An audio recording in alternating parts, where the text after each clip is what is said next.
सध्या सर्वत्र पेरणी सुरू झाली आहे। शेतात रासायनिक औषधांचा मारा करून शेती करण्यात येत असताना अमरावती जिल्ह्यातील धामणगाव रेल्वे तालुक्यातील भिल्ली येथील अवलिया शेतकऱ्याने विषमुक्त देशी बियाणाचा वापर करून जमीन सुपीक राखण्याचा संदेश दिला आहे। त्याविषयीचा पाहूया हा वृत्तांत। आणि पाहायला छोटा आहे, परंतु या एका याच्यात परिपक्व झालेला आहे का एका फळापासून नुसतं याला हे आता मृग नक्षत्रात लावली तर कार्तिक नागदिवाळीपासून आपल्याला खायला मिळेल। 65 वर्षीय शेतकरी हाताच्या खुणाने दाखवत असलेले हे आहे अमरावतीतील भिल्ली गावचे रमेश साखरकर। धामणगाव तालुक्यातील भिल्ली या छोट्याशा गावात साखरकर यांनी विषमुक्त शेती करण्याचा संकल्प केला आहे। घरामागे परसबाग तयार करून त्यांनी सप्तदर्शी तयार करून दररोज आपल्या विविध प्रकारच्या विषमुक्त पालेभाज्यांची चव घेण्यासाठी ही परसबाग तयार केली आहे। साखरकर यांच्याकडे 272 प्रकारचे संकरित देशी बियाणे आहे। या बियाणांचे त्यांनी घरीच जणू काही विद्यापीठच तयार केला आहे।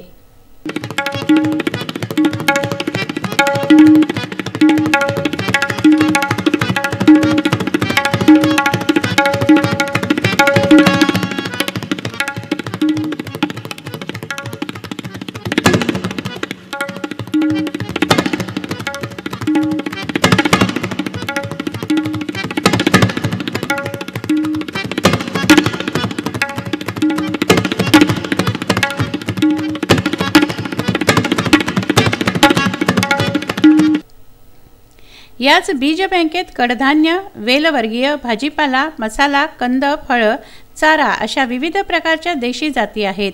याच बीज बँकेला भेटी देण्यासाठी विदर्भासह विविध राज्यातून शेतकरी येतात। साखरकर त्यांना मुठभर बियाणे देऊन त्यांच्याकडून अंजुळभर बियाणे परत घेतात। खरीप हंगामात लागवडीसाठी परिसरातील शेतकरी या बँकेमध्ये येऊन मार्गदर्शन घेतात। आणि जुने जे पारंपरिक देशी बियाणे आहेत त्या देशी बियाण्याचे 272 प्रकारच्या बियाण्याचा एक संग्रह आहे। त्या बियाण्यामध्ये तेलवर्गीय आहेत, कडधान्यवर्गीय आहे, डाळवर्गीय आहे, वेलवर्गीय आहे, मसालावर्गीय आहे, फळवर्गीय आहे, कंदवर्गीय आहे, भाजीपालावर्गीय असे विविध प्रकारच्या बियाण्याची एक छोटीशी बीज बँक आहे। ही बीज बँक पाहण्याकरता विदर्भाच्या बाहेरून काही देश विदेशातली सुद्धा एक येत असतात आणि ते बियाणं पाहून जातात। हे खरं शक्य आहे का? तर वर्षातून 3 कार्यक्रम होत असतात। खरीपाचा 15 मेला बीज महोत्सव होते। जवळजवळ 50, 60, 70 प्रकारचे बियाणे 15 मेला विक्रीसाठी छोट्या छोट्या प्रमाणात विरजन म्हणून राहतात। 2 ऑक्टोबरला रबीचे बियाणे राहतात। आणि शेतकऱ्यांमध्ये जी एक भीती आहे, गावरानी राहिलं तरी कुठे आहे, असेल तर पिकते तरी का, पिकलं असतं तर आपल्याला संकरित बियाण्याकडे काय यावं लागलं, याचं उत्तर प्रत्यक्षात 25 डिसेंबरला माझ्या 3 एकरामध्ये जवळजवळ 100, 125 ते 150 प्रकारचे तुलनात्मक पिकं पाहायला मिळतात।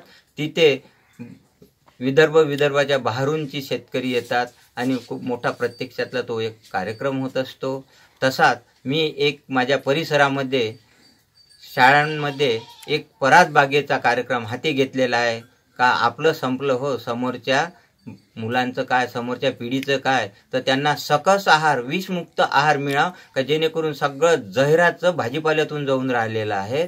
तर त्याच्याकरता मी शाळेमध्ये धामणगाव तालुक्यातील जवळजवळ 26-27 शाळांमध्ये मागच्या वर्षी व्हिजिट दिलेली आहे आणि औंधा संकल्प केलेला आहे का धामणगाव तालुक्यातील प्रत्येक गावागावामध्ये पारंपरिक बियाण्याची एक छोटी छोटी परसबाग झाली पाहिजे आणि प्रत्येकाचा घास हा विषमुक्त मिळावा। नमस्कार, मी दिनेश शर्मा, मुख्याध्यापक जिल्हा परिषद पूर्व माध्यमिक मराठी शाळा भिल्ली। आमच्याच गावातील विषमुक्त भाजीपाल्याचे प्रणेते आदरणीय रमेशरावजी साखरकर यांनी मागील 5-6 वर्षापासून हा एक उपक्रम प्रत्येक गावामध्ये आणि प्रत्येक शाळेमध्ये हा चालविलेला आहे। मागील वर्षी आमच्या शाळेमध्ये सुद्धा हा उपक्रम विषमुक्त भाजीपाला आदरणीय साखरकरांनी या ठिकाणी स्वतः लावून दिला आणि इतर विद्यार्थ्यांना सुद्धा त्या बिया घरामध्ये लावण्यासाठी त्यांनी दिल्या।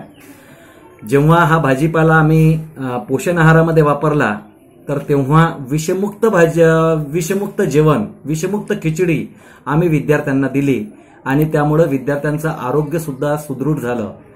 म्हणजे हा जो उपक्रम आहे हा उपक्रम खरोखर अतिशय चांगला आहे आणि पंचायत समिती धामणगाव रेल्वेतर्फे गट शिक्षणाधिकारी त्याचप्रमाणे विस्तार अधिकारी आमचे सर्व अधिकारी वर्ग सुद्धा प्रत्येक शाळेमध्ये हा उपक्रम राबविण्यासाठी या वर्षीपासून तयार आहेत।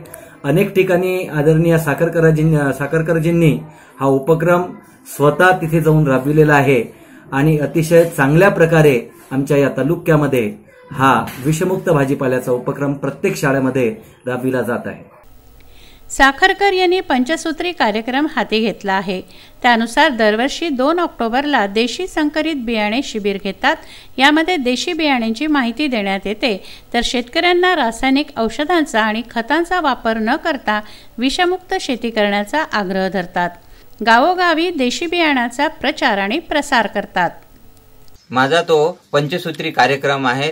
पहला है गांव गांव में बीज महोत्सव बनाना और महिलाओं को बीज संभालने की जन जागृति करना। दूसरा है किसानों ने गोद लेना, बियाण्याचे आदान प्रदान हो या करता है।